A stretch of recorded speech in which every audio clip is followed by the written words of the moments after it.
Fala galera, bem-vindos a mais um vídeo no canal Baú do Cruzeiro. E no vídeo de hoje a gente vai fazer um balanço do primeiro semestre do Cruzeiro, tá? A gente agora vai para a parada do Super Mundial, serão 30 dias de descanso aí.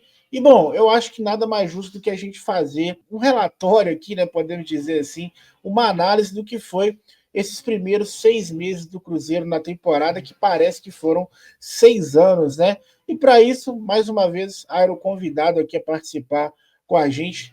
Tudo bom, meu amigo? Fala, Baú, tudo bom? Vamos falar aí, né, como foi esse primeiro semestre do Cruzeiro, os pontos positivos, os pontos negativos. Mas a grande verdade é que a gente vai para essa pausa com uma sensação muito boa, né, de dever cumprido e de expectativas aí para o retorno, né? Com certeza, meu amigo. O ano foi salvo aí, pelo menos até essa presente data, né, pelo Leonardo Jardim, o Mister, que trouxe uma luz aí no fim do túnel.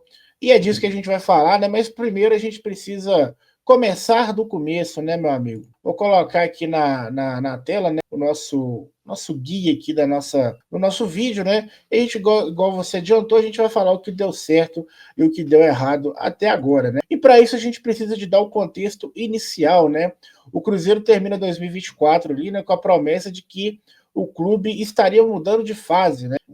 O papo de reconstrução, segundo o Pedro Lourenço, dono da SAF do Cruzeiro, passou a ser proibido dentro do clube, ou seja, a partir de agora o Cruzeiro tem dinheiro, vai fazer investimentos e o papo agora é outro, né? Tem essa muleta mais, como ele mesmo disse, né, Airo? Exatamente. A principal virada de chave que a chegada do Pedro Lourenço trouxe foi o fim daquele mantra de que o Cruzeiro estava na UTI, né, e precisava remar aos poucos ali para voltar ao cenário de protagonismo que o Cruzeiro sempre esteve acostumado, né? O Pedrinho ele traz com ele, né, trouxe com ele a possibilidade de fazer um aporte financeiro maior, ser mais agressivo e fazer com que o Cruzeiro já vislumbrasse, por exemplo, uma vaga na Libertadores, fugindo um pouco daquele projeto que tinha com a gestão anterior, né, que visava vaga sul-americana e tudo mais. Então, isso também trouxe muita expectativa, né? Principalmente no começo desse ano, com contratações ainda mais arrojadas, né? Exatamente, esse é o próximo ponto que a gente vai falar aqui, porque o ano começou com expectativa lá em cima, né? Uma coisa que a gente não estava acostumado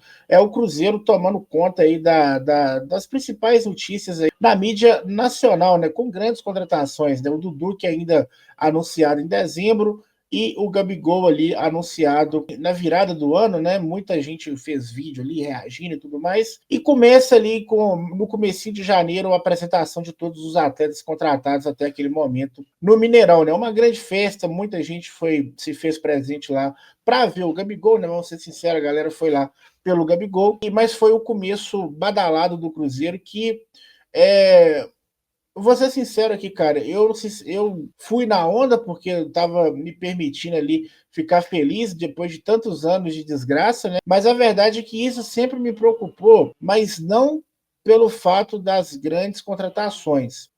O que me preocupava era o tal do Fernando Diniz. Eu falei assim, pô, tá tudo muito bom, tá tudo certo ali, o Cruzeiro tá fazendo contratações bacanas, mas esse treinador não me passava muita confiança, principalmente pelo modo que ele ficou, né? Bom, na realidade, a sua preocupação não era por acaso, né? Eu acho que tanto a sua como da maior parte da torcida do Cruzeiro ficava temerária com a situação do Diniz, porque estava muito claro já em dezembro que a continuidade dele seria interrompida, né? O trabalho não continuaria para esse ano. Só que o que acontece é que aquela manifestação dele incisiva na coletiva de encerramento do Campeonato Brasileiro contra o Juventude, onde ele se mostrou espantado, né, com a imprensa está sabendo antes dele que o trabalho seria encerrado, fez com que o Cruzeiro recuasse nessa decisão. O próprio Pedro Lourenço, posteriormente, ele assumiu que isso foi um erro cometido por ele, porque ele acreditou ali numa conversa com o Diniz, no day after, né, essa coletiva onde o Diniz critica o Matos, principalmente, e pede, né, quase que ele se mantém por aquela entrevista. E aí o Pedrinho reconhece que no day after disso, ele teve uma conversa com o Diniz, onde o Diniz pede uma oportunidade de continuar, e o Pedrinho opta por dar essa chance a ele, né? Então, um contexto que era de saída do Diniz para começar 2025 com um novo treinador, se tornou uma continuidade do Diniz após um ano, né, uma passagem dele ali de 3 meses de trabalho que não foi boa. O Cruzeiro foi vice-campeão da Sul-Americana, perdendo a final em 20 minutos. O Cruzeiro não fez um bom campeonato, uma boa reta final de segundo turno do Brasileiro, deixou de conseguir a vaga da Libertadores depois de estar no G8. Mesmo assim, o Diniz continuou, né? e depois, posteriormente, o próprio Pedro assumiu que ele errou com essa decisão.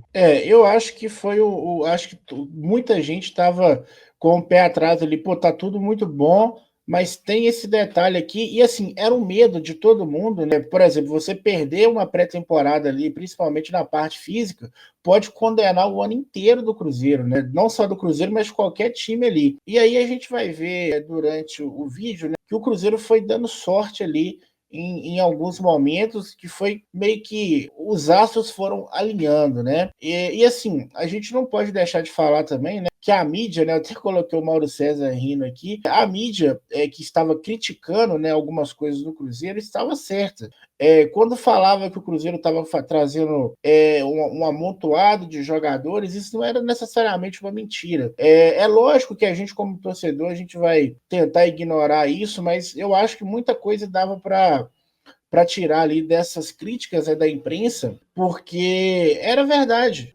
Eu acho que o grande problema do Cruzeiro era o Diniz, mas algumas contratações que o Cruzeiro fez parecia que que não estava assim indo de encontro com o perfil do comandante que o Cruzeiro tinha. Parecia que o Cruzeiro manteve o Diniz no grito, né? O Diniz ganhou no grito, e as contratações eram feitas pela cabeça do Matos ou do Pedrinho. Não tinha muito a ver ali não tinha muito um projeto, né? Uma coisa assim, para poder falar, pô, tá trazendo um jogador que saiba sair jogando, igual o Diniz gosta. Não tinha isso. O Cruzeiro não tinha isso, né? É bom ressaltar, Baú, que assim, todos os nomes também que vieram tiveram também a aprovação do Diniz, né? Que lutou muito para permanecer no cargo do Cruzeiro. Agora, a gente tem que separar também a crítica feita pela imprensa, a crítica técnica da crítica da má vontade. Porque ao mesmo tempo que teve jornalistas que criticaram de forma correta no sentido técnico e tático, por exemplo, o Marcelo Beckler, ele fez críticas, por exemplo, à chegada do Dudu e do Gabigol, mas ele trouxe argumentos dentro do campo. Esse tipo de crítica eu acho que é válida. Ele está trazendo a opinião dele dentro de um cenário que ele projeta, analisando o campo.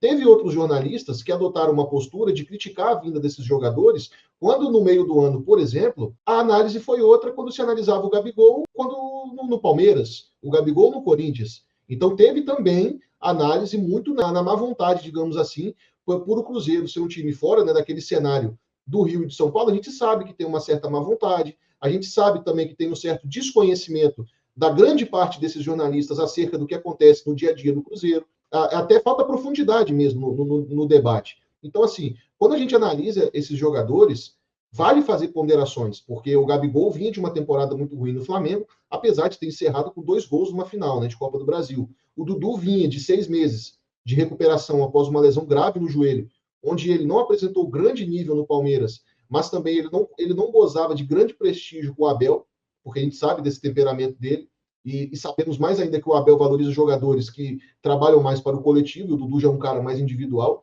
Então, assim, o que aconteceu muito no começo do ano do Cruzeiro foi a ideia, que o Matos já replicou isso também em outros trabalhos, né, como quando ele chegou no Palmeiras, de tentar trazer protagonismo para o Cruzeiro novamente, utilizando jogadores de impacto. Então, quando o Matos leva o Dudu, por exemplo, para o Palmeiras em 2015, ele contrata depois também o Lucas Barrios, ele contrata o Borra. Ele sempre teve essa veia agressiva para dizer, ó, estamos chegando. E a ideia no Cruzeiro foi trazer Gabigol, foi trazer Dudu, foi trazer Fagner, jogadores que já foram muito vencedores no Brasil, mas que estavam embaixo. E isso é uma grande verdade que sim. Quem alertava acerca de que isso poderia ter um risco, não estava errado.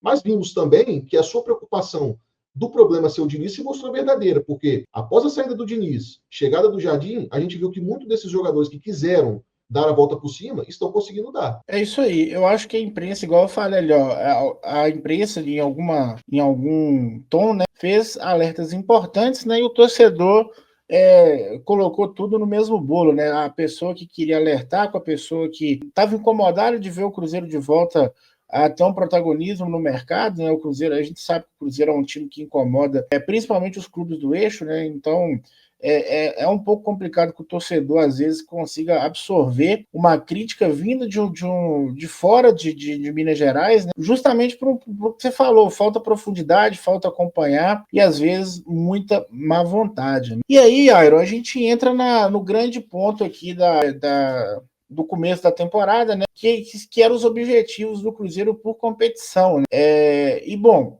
o Campeonato Mineiro que era o que dava para ganhar nesses primeiros 6 meses, né? O objetivo do Cruzeiro era ser campeão, porque não é campeão há muito tempo, o rival também acumulou aí 6 títulos na sequência, então o objetivo do Campeonato Mineiro era ser campeão e não aconteceu. Já na Copa Sul-Americana, o objetivo era classificar para as oitavas, e também não aconteceu, né? O Cruzeiro, uma campanha vexatória ali na competição, né? E no brasileiro, eu acho que dentro daquilo que o Pedrinho projetava para o final do ano, para o ano, né, que era classificar para a Libertadores e terminar ali, né, entre os 6 primeiros colocados, a gente estava com uma meta aí de ir para a parada do Super Mundial entre os 4 primeiros, e isso a gente está conseguindo entregar, né? E também a classificação na Copa do Brasil, que era necessário. O Cruzeiro, que há muito tempo não passa das oitavas, né?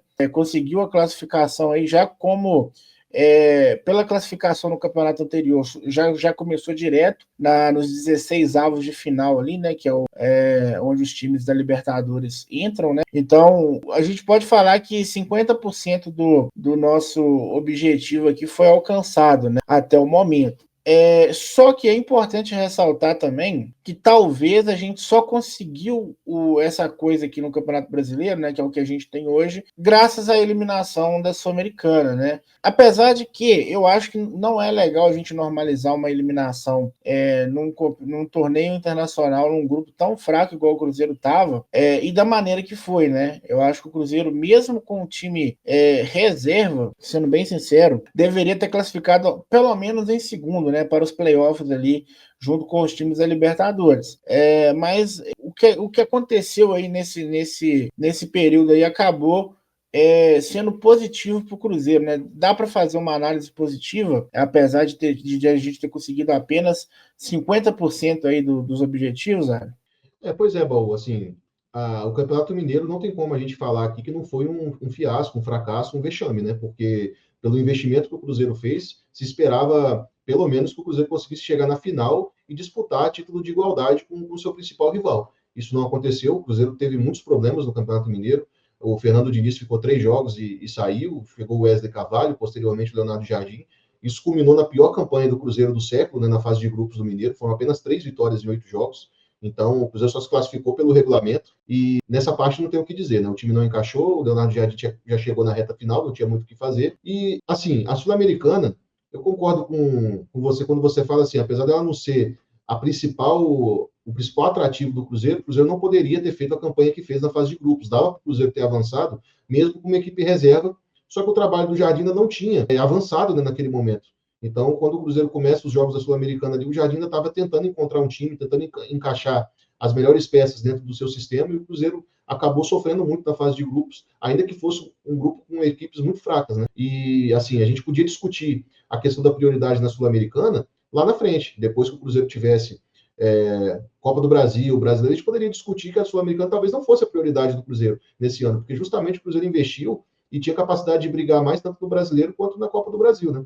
Mas realmente não dá para dissociar, né, que essa campanha na Sul-Americana realmente deixou muito a desejar, não dá para passar pano para isso, né? Mas de certa forma, como você também falou, o fato do Cruzeiro ter saído antes possibilitou também ao Cruzeiro poder poupar jogadores, poder treinar um pouco mais, poder recuperar atletas, né? Isso também não dá para negar, que no brasileiro isso acabou sendo positivo. Concordo. Eu acho que, por exemplo, o Campeonato Mineiro, não só a classificação ter sido péssima, né, o desempenho, eu acho que o que o Cruzeiro apresentou nos clássicos também foi muito decepcionante. O Cruzeiro que não venceu nenhum dos clássicos, nem contra o América, nem contra o Atlético Mineiro, inclusive teve a chance de eliminar praticamente o Atlético da competição ainda na primeira fase, né, o que mudaria bastante o cenário das coisas ali, e o Cruzeiro, infelizmente, não entregou o que a gente esperava muito por causa disso aqui, né? Os reforços que o Cruzeiro contratou aí na temporada, né? Só foram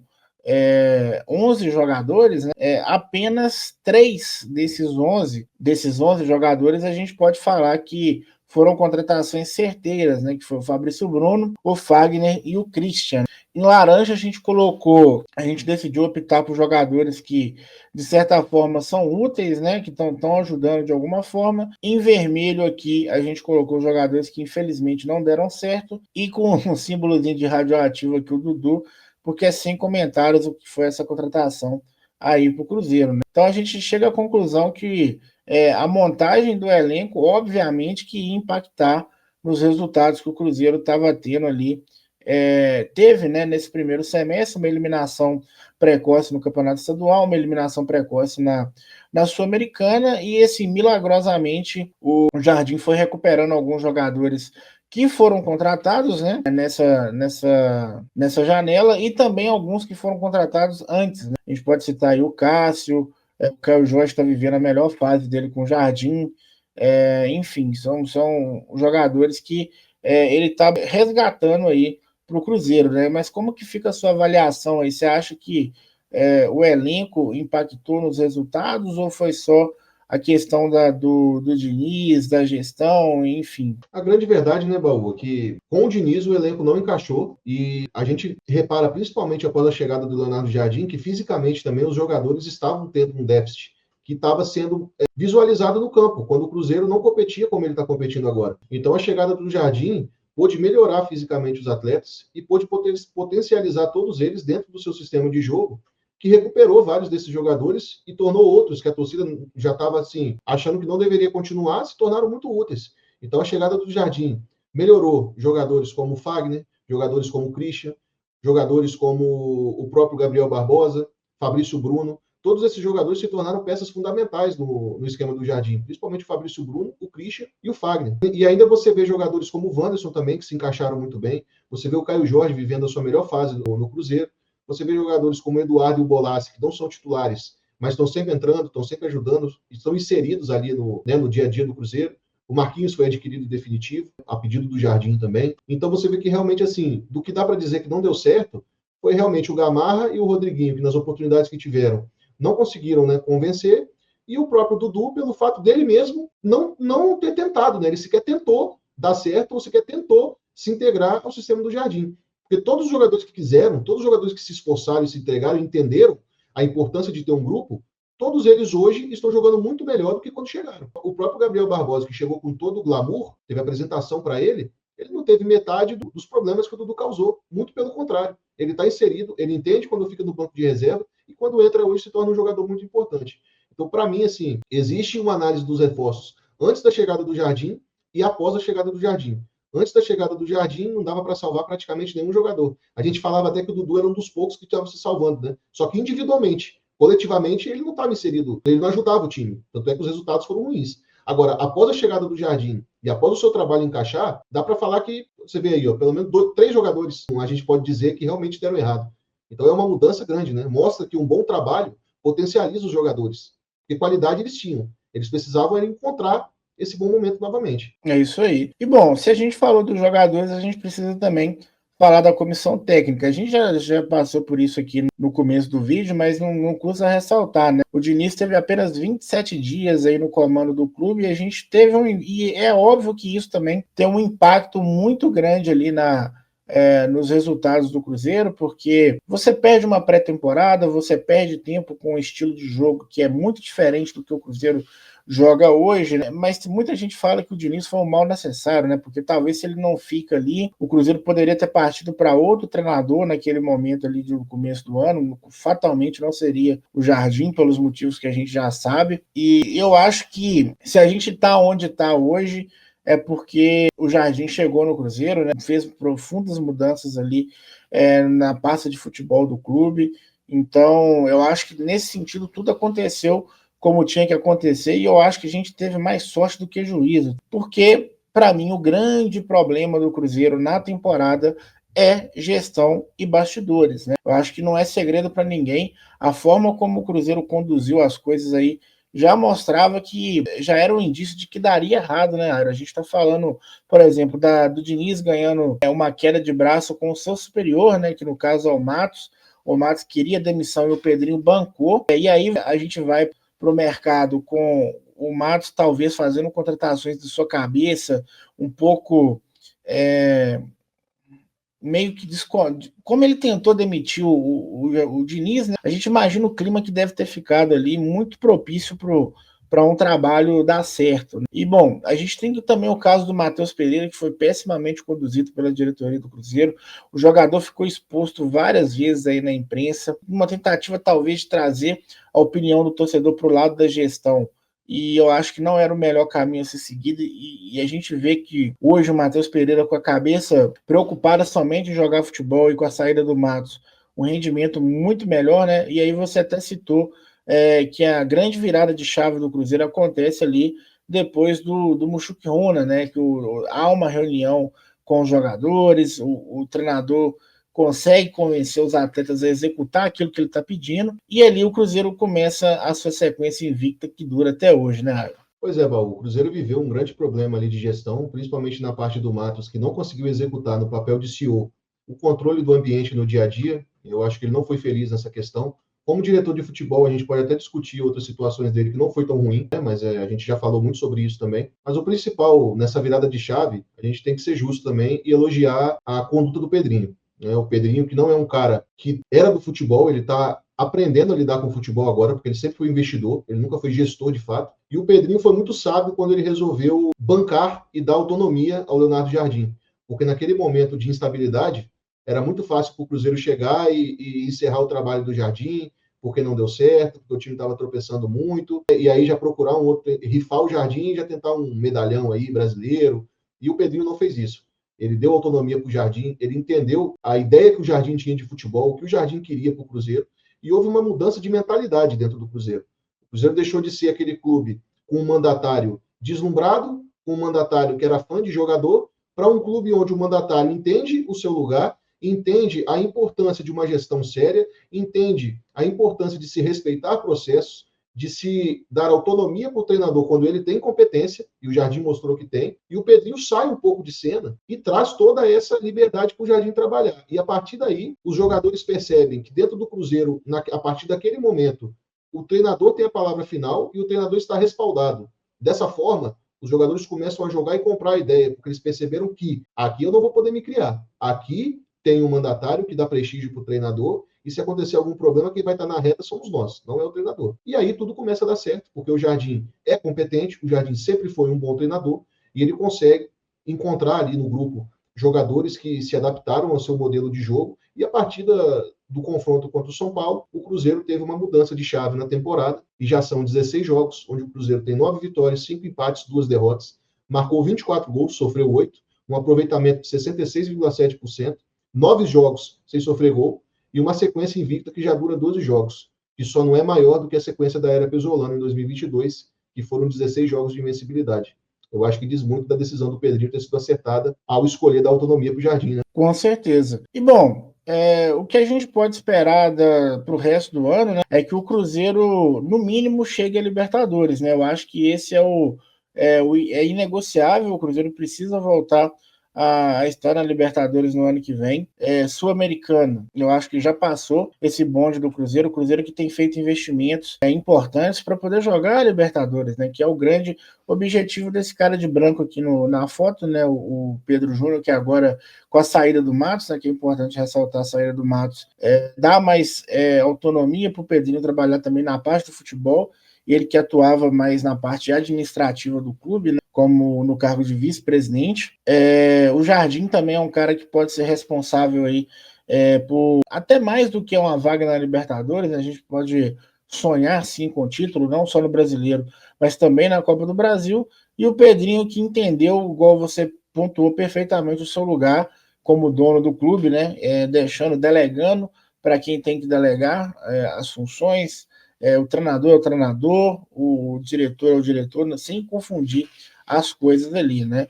Então o Cruzeiro hoje, eu acho que a conclusão que a gente tira é que o Cruzeiro caminha para um caminho de mais profissionalismo, com mais gestão, com mais planejamento, mas tudo isso aconteceu graças ao caos que foi instaurado, né, no começo do ano, né? Então o Cruzeiro tem que ver que tudo que está acontecendo agora foi assim: um movimento de muita sorte, né, cara? Do Jardim estar disponível, do Jardim querer dele topar esse projeto, porque a gente sabe como que o Cruzeiro era no mercado, né? Inclusive o grande objetivo do Cruzeiro era o técnico Renato Gaúcho, que não tem feito um trabalho ruim no Fluminense, mas assim, não era o que o Cruzeiro precisava para o momento, né? Na verdade, nem o Cruzeiro sabia, na figura dos seus gestores ali, o que o Cruzeiro precisava, né? Tanto que não existe você tentar a contratação de um treinador igual o Renato Gaúcho e do Leonardo Jardim, são perfis completamente distantes, né? Longínquos um do outro. Então, o Cruzeiro mostrava na figura da gestão, que para mim, igual eu falei que eu pontuei, é o grande problema do Cruzeiro até o momento, uma ineficiência na hora de tomar, de fazer suas escolhas, né? E assim, hoje, igual eu falei, o mínimo seria uma vaga na Libertadores, mas eu acho que o Cruzeiro, apesar de tudo que aconteceu nesses primeiros 6 meses, que parecem 6 anos, né, pode ainda terminar o ano com o título, porque o futebol brasileiro é isso, né? Às vezes você pode fazer tudo certo e dar errado, e pode fazer tudo errado e dar certo. A gente tem visto o próprio Botafogo, que tinha sido referência para muita gente, não paga contratação de jogador que tem que estar sendo feita.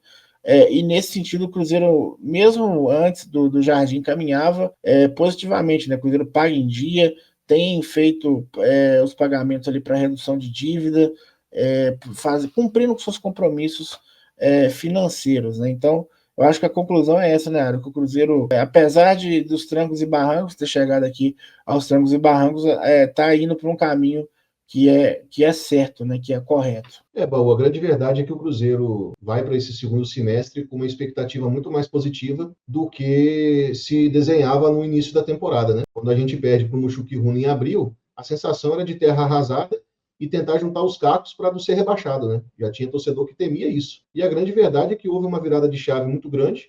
Leonardo Jardim conseguiu trazer mais profissionalismo, mais gestão e um ambiente melhor no dia a dia que proporcionou a gente hoje estar dividindo, né, na pontuação a liderança com o Flamengo. Só não estamos ali em primeiro pelo saldo de gols. A gente nem não vislumbrava isso, né? E graças à chegada do Jardim, a gente consegue hoje ver o Cruzeiro sendo competitivo e podendo sim, por que não sonhar com uma disputa de título, né? A gente não sabe se foi mais sorte do que juízo, né? Acabou a escolha do Jardim, porque o Renato Gaúcho era a primeira opção e só não veio porque ele pediu muito, né? E aí acabou que ele não chegou. Que sorte a nossa, né? Porque o Cruzeiro pode se aproveitar muito do conhecimento do Jardim, da forma que ele enxerga futebol, até para estabelecer processos, se amanhã ou depois ele não estiver mais aqui. Então eu espero que o Cruzeiro aproveite esse intercâmbio com o Jardim, possa usufruir ainda muito mais da presença dele no dia a dia da Toca, e eu espero também que ele fique no Cruzeiro por mais tempo, consiga trazer um legado para a gente, e quem sabe mais cedo do que a gente pensa não está comemorando um título, né? É o que a gente espera, é o que a gente torce, e eu acho que o Cruzeiro está num bom caminho para isso. Concordo 100% com o que você falou. E bom, galera, pelo vídeo de hoje, né, eu acho que é só. A gente conseguiu passar aí a régua em tudo que aconteceu nos últimos 6 meses, pelo menos os pontos mais importantes, né, que nos trouxeram aqui hoje na vice-liderança do Campeonato Brasileiro, classificado para as oitavas, né, com um adversário classificado para as oitavas da Copa do Brasil e com um adversário acessível, né, para que o Cruzeiro possa caminhar para as quartas de final. Então, o futuro é promissor. A gente ainda tem a janela para ver se vai. Aliás, obviamente, reforços chegarão, né? Mas a gente ainda não sabe, né?